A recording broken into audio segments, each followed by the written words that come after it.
Selamat pagi, selamat siang, selamat sore, selamat malam bagi kawan-kawan pajak di seluruh Indonesia. Hey! Selamat datang di podcast KPP pertama Tebing Tinggi. Sebelum memulai materi nih, alangkah baiknya kawan pajak klik like, komen, dan subscribe YouTube channel kita. Warga negara Indonesia, lalu yang kedua itu dia punya penghasilan. Bang Robin. Nah, subjektifnya juga dia pun harus berusia dewasa nih. 17-18 tahun ke atas. Itu sudah bisa memperoleh NPWP jika dia sudah memperoleh penghasilan juga seperti itu Bang Robin. Nah, baru mungkin ini terkait orang pribadi sih Bang Robin ya. Pribadi dulu ya. Iya. Nah, kalau untuk orang pribadi dia hanya 2 itu saja sebenarnya Bang Robin.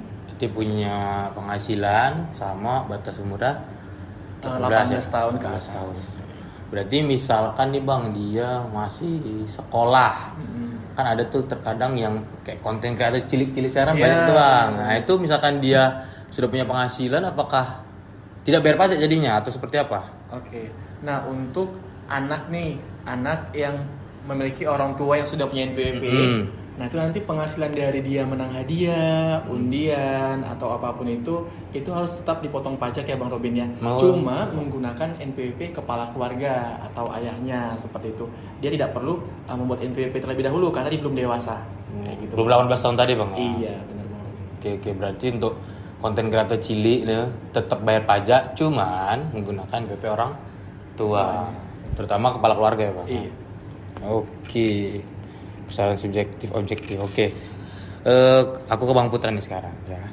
Kalau cara membuatnya Bang, tadi kan syaratnya nih, misalkan aku punya saudara nih, dia udah 18 tahun, terus sudah punya penghasilan, dia pun pengen buat NPWP. Nah, ada caranya tuh buat gimana Bang? Apakah harus ke KPP atau ada cara lain atau gimana? Baik Bang Robin. Jadi kawan pajak, bagi kawan pajak tadi ya udah berusia 18 tahun ke atas gitu, punya penghasilan. Jadi kawan pajak cukup bisa dari mana saja kawan pajak, nggak perlu datang ke KPP lagi kalau sekarang sih ya Bang Robin. Bisa juga kita dari akun www.pajak.go.id kawan pajak, atau langsung ke irek.pajak.go.id, ereg.pajak.go.id. Nah, kawan pajak nanti di situ akan buat akun dulu nih kawan pajak ya, di akun irek.pajak.go.id. Kemudian setelah buat akun, nah kawan pajak siapkan dulu nih KTP sama KK. Udah itu aja sih sebenarnya. KTP dan KK kan pajak siapin ya.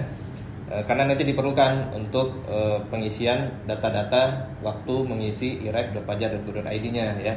Kemudian nanti setelah daftar, konfirmasi via email, dan kemudian kawan pajak bisa login kembali ya menggunakan yang password yang sudah dibuat seperti itu. Kemudian kawan pajak isi tuh data-data sesuai yang diminta di irek.pajak.go.id ya.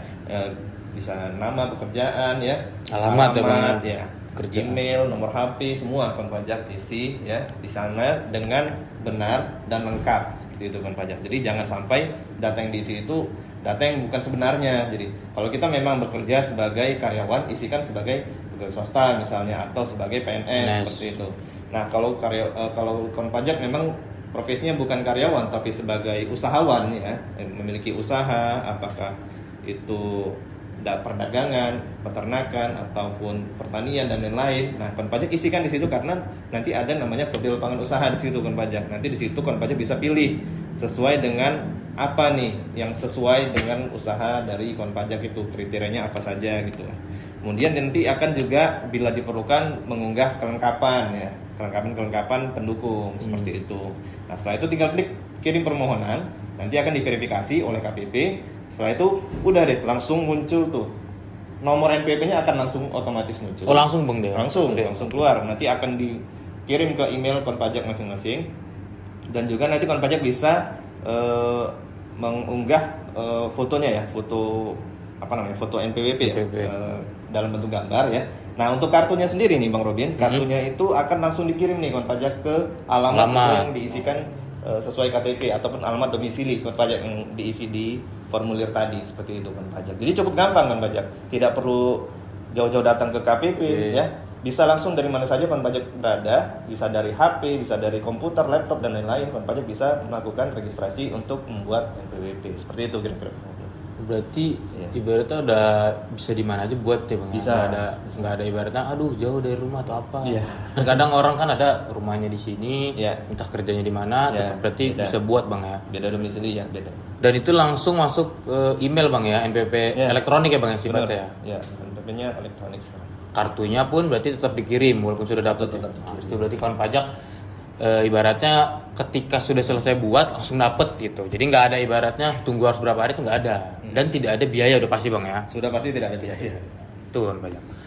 Oke, berarti sudah punya NPP kawan pajak. Nah, apabila sudah nih bang Hasan, langkah selanjutnya itu apa? Apakah yaudah saya udah punya NPP nih, udah kerja aja atau udahlah biarin aja NPP numpuk-numpuk di dompet atau gimana?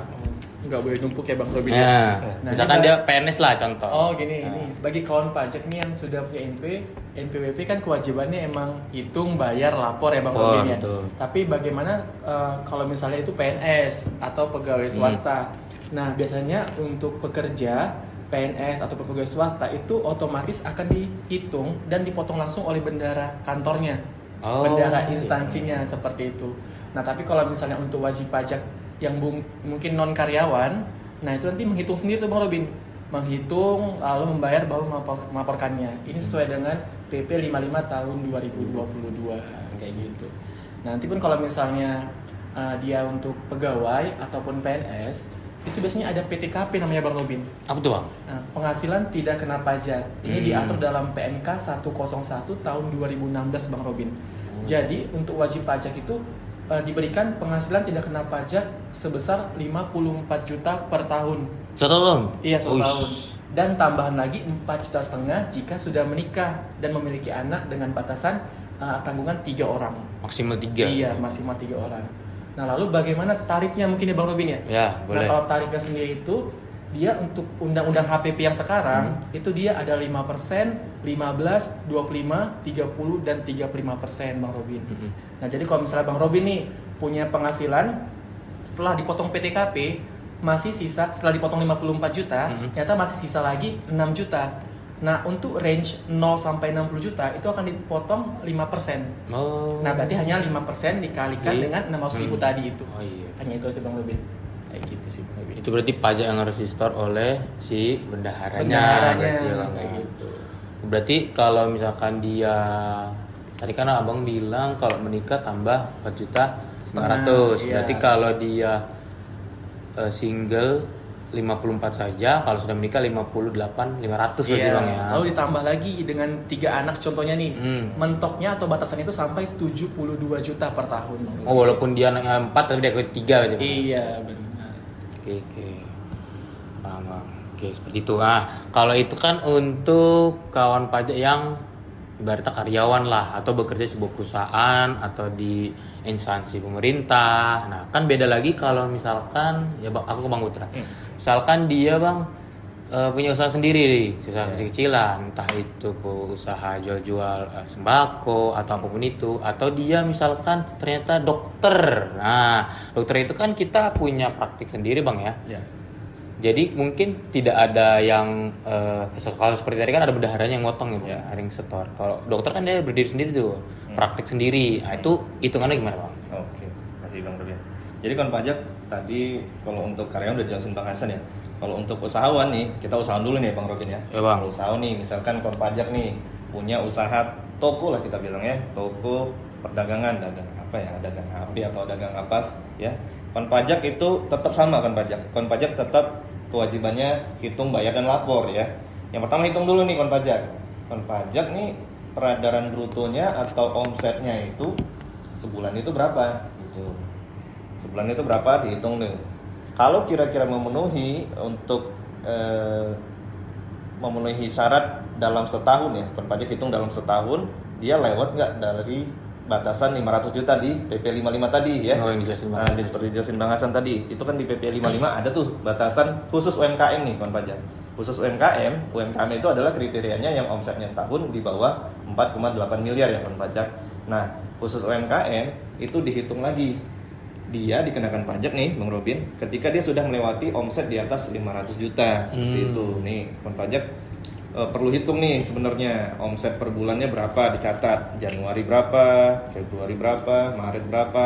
Nah, misalkan ya 100 juta di Januari misal penghasilan bruto ya kan pajak atau Kotor berarti, Bang, ya sebelum dikurangi dengan biaya-biaya operasional pajak. Januari 100, Februari 100 juta sampai dengan Mei 100 juta. Maka dia sudah di situ mencapai 500 juta nih Bang Robin.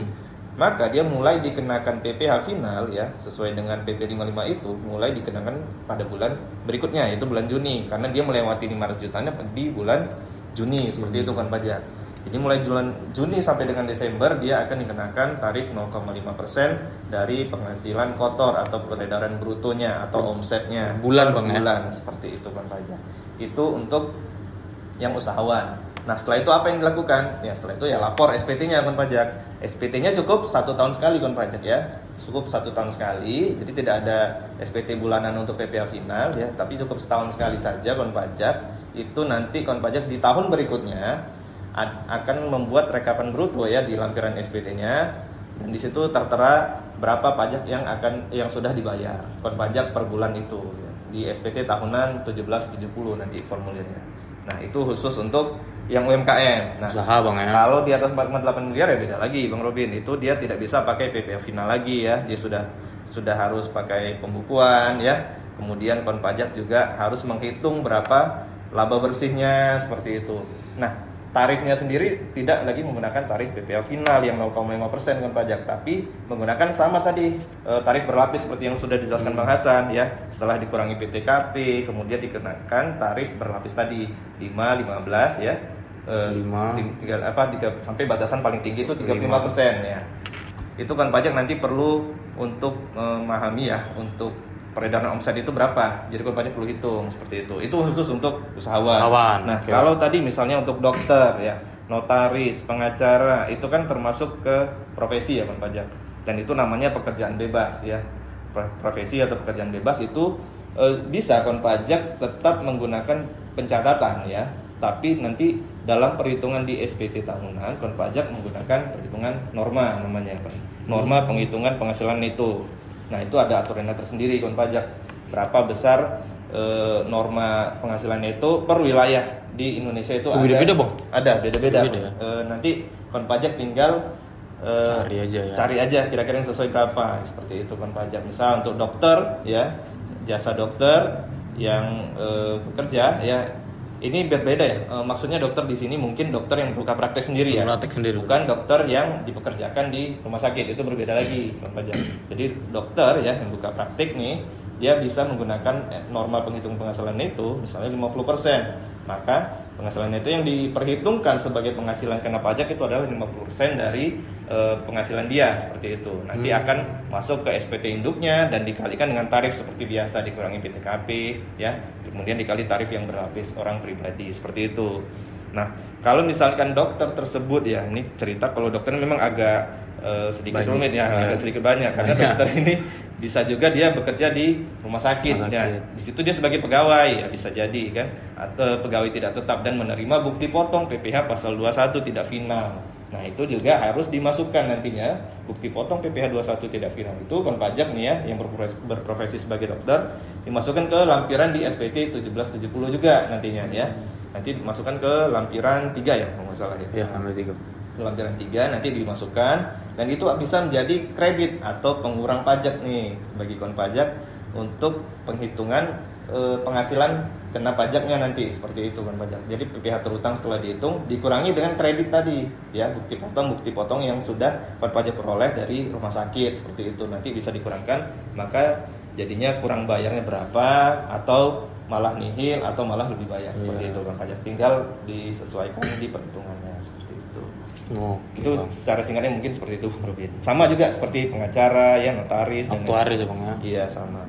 Terus berarti lumayan kompleks. Jadi kalau misalkan saya simpulkan, kalau dia bukan karyawan swasta, misalkan dia bekerja sebagai usaha ataupun pekerjaan bebas, itu hitungannya ada istilahnya omset atau menggunakan norma Bang. Tinggal dipilih nih. Kalau misalkan dia usahawan, berarti dengan peredaran bruto usahanya, kotornya nih berapa dihitung.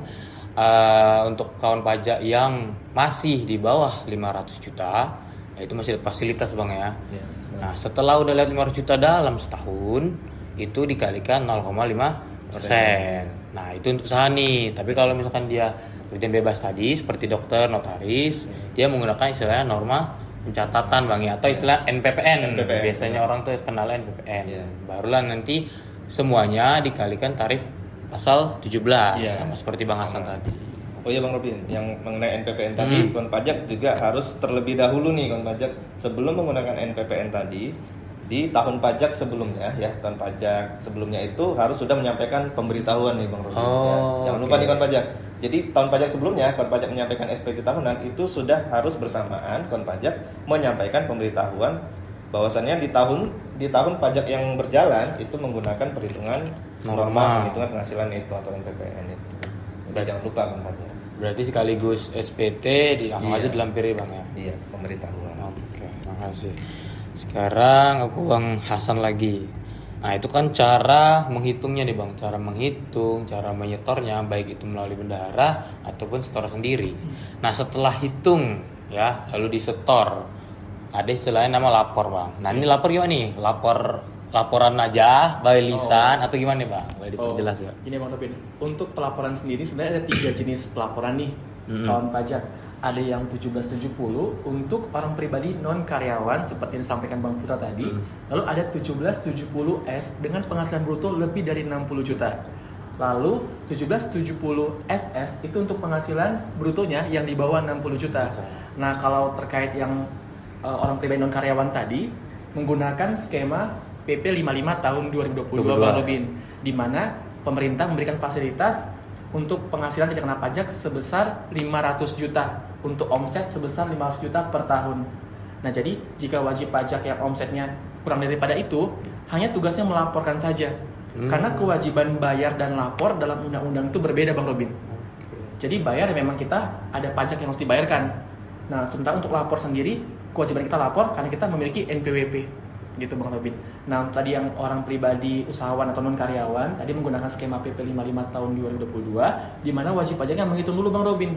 Dari Januari, contoh nih, dari Januari hingga Mei omsetnya mencapai 550 juta. 500-nya bebas, 50 juta dikalikan 0,5%. Dan begitu seterusnya sampai Desember nanti. Dan nanti tahun berikutnya dihitung lagi nih, dikenakan lagi, hitung dulu 500 juta, kalau lebih baru dibayarkan setengah persennya sampai di akhir tahun seperti itu Bang Robin. Lalu untuk yang 1770S, nah ini kan ada bukti potong biasanya Bang Robin ya dari instansinya. Mereka biasanya akan terima bukti potong setiap awal tahun oleh bendahara atau instansi pemerintahnya. Mereka tinggal menuangkannya di dalam laporan tersebut. Masukin penghasilan netonya, berapa PTKP-nya, lalu berapa pengurangnya, nanti kelihatan tuh berapa pajak terutangnya. Dan itu biasanya pajaknya sudah dibayarkan oleh si instansi atau bendahara. Jadi wajib pajak hanya lapor saja, tidak perlu bayar lagi. Nah, sementara untuk kan sekarang ini banyak ya Bang Robin ya, wajib pajak yang mungkin bekerja dengan orang lain dengan menerima penghasilan rutin, tapi perusahaannya atau CP atau apapun itu tidak melalui atau tidak menggunakan bukti potong, tidak menerbitkan bukti potong. Jadinya wajib pajak bingung nih kan ya, ini kita mau lapor gimana nih? Kan kita nggak punya bukti potong. Nah, biasanya kita untuk wajib pajak yang datang ke KPP kita itu kita minta untuk menghitung dulu nih berapa gaji rutin atau penghasilan rutin yang mereka terima di tahun tersebut selama setahun. Kalau memang di bawah 60 juta, nah kita tinggal masukin tuh ke dalam laporan berapa nilainya.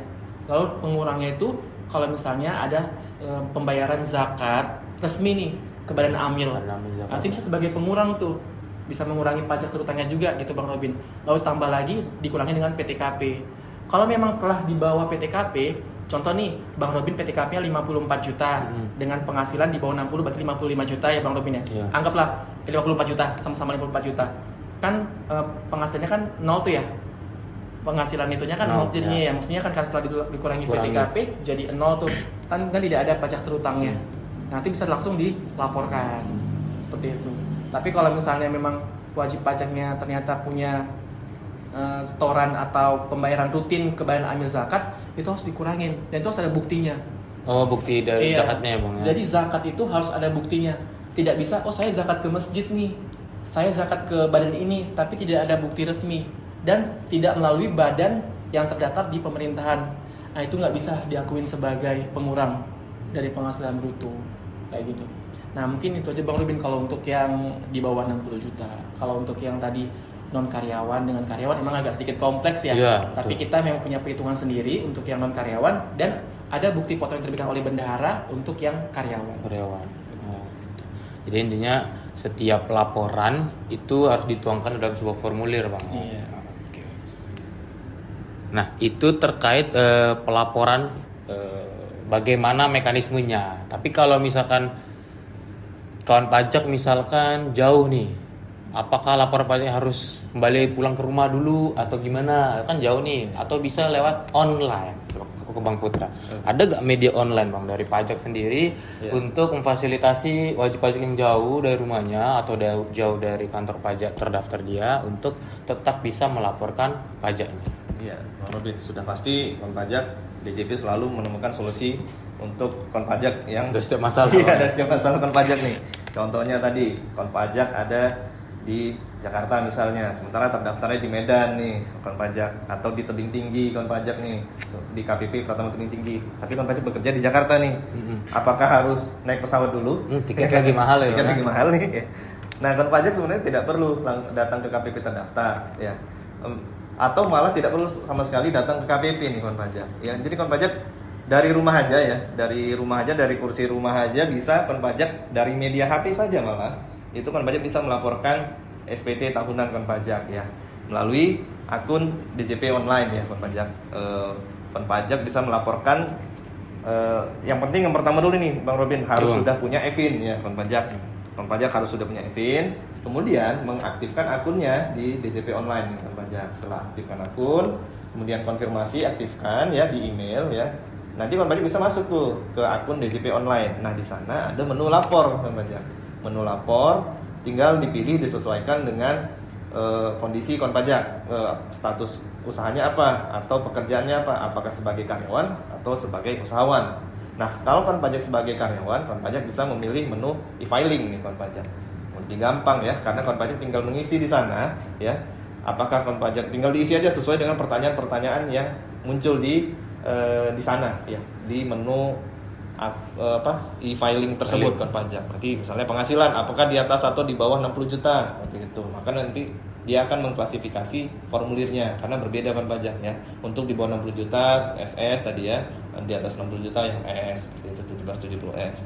Dan kon pajak isi di sana penghasilan sesuai dengan bukti potong yang sudah didapat dari perusahaan kon pajak ya. Kan dapat tuh ya bukti potong biasanya di akhir tahun atau di awal tahun ya. Kon pajak segera laporkan bukti potong itu dengan mengisi sesuai dengan yang ada di bukti potong itu ya. Isi di DJP online, klik menu lapor, kemudian kirim. Nah, nanti konfirmasi kodenya via email. Kemudian tinggal diisikan lagi, sudah kirim, selesai. Seperti itu, cukup gampang kon pajak untuk e-filing. Nah, kalau usahawan bagaimana? Kalau usahawan kon pajak tinggal pilih menu e-form ya. Tinggal pilih menu e-form, kemudian laporkan, isi ya sesuai dengan yang formulir. Sebenarnya formulir itu cukup familiar ya kon pajak. Formulir PDF yang nanti muncul itu adalah sama dengan formulir kertas pada biasanya. Oh, bentuknya sama. Iya, formulir 1770 seperti itu kon pajak. Itu sebenarnya sama. Cuman medianya berbeda. Kalau selama ini kon pajak mengisi melalui kertas, ya nanti akan mengisi melalui file PDF seperti itu dan bisa diedit seperti itu. Dan cukup gampang kon pajak, tinggal diisi saja. Kemudian berapa penghasilan bruto, apakah masuk kriteria UMKM kah atau masuk kriteria pekerjaan bebas atau pembukuan dan lain-lain, semua tinggal diisi di sana atau menginput bukti potong dan semua bisa dilakukan di sana. Seperti itu kan pajak. Cukup gampang. Yang penting yang pertama daftar EVIN ya, kemudian masuk ke akun DJP online dan klik lapor. Sudah, tinggal lapor di mana saja, kapan saja bisa kon pajak lakukan. Cukup gampang. Oh, gitu. Menarik banget, menarik. Berarti kalau misalkan kantor pajak kan tutup bisa jam 4 nih. Iya. Kalau website nggak mungkin tutup kan, Bang? Website 24 jam kan. Iya, website nggak tidur kan Nah, pajaknya. nggak tidur. Jadi itu salah satu 24 jam bisa. keunggulannya kalau kita lapornya secara online. Iya. Oke, cukup mudah sih menurut saya. Nah, itu dari hulu ke hilir saya kira sih sudah ya, dari mulai dari daftar NPWP sampai setor pajaknya, baik itu melalui bendahara ataupun setor sendiri. Lalu di ujungnya itu membuat pelaporan pajaknya atau SPT tahunan. Nah, itu saya kira sudah dari awal sampai akhir, Bang ya. Nah, terkait kapan sih batas paling lambatnya bang? Ada nggak sih batasnya? Atau bebas aja, saya mau laporan 2 tahun lagi lah, atau 3 tahun lagi ya? Itu gimana bang Hasan? Ada nggak sih batas jatuh tempo pelaporan? Kalau lewat ada sanksi nggak? Pasti ada sanksi ya Bang Robin ya, karena kan kita punya kewajiban nih, Iya. nggak dilakukan pasti akan ada sanksinya. Nah untuk orang pribadi sendiri yang sudah memiliki NPWP dan wajib melaporkan pajaknya itu maksimal 31 Maret Oh, di oke. tahun berikutnya seperti itu. Nah kalau sanksinya seperti apa? Sebenarnya sanksi ada 3 nih Bang Robin ya, sanksi administrasi, lalu sanksi pidana, dan sanksi tambahan sesuai dengan undang-undang HPP yang terbaru kayak gitu. Namun kita beranjak yang ke pertama aja di Bang Robin ya, karena pidana dan tambahan ini agak sedikit kompleks ya dan berat juga sih untuk materinya.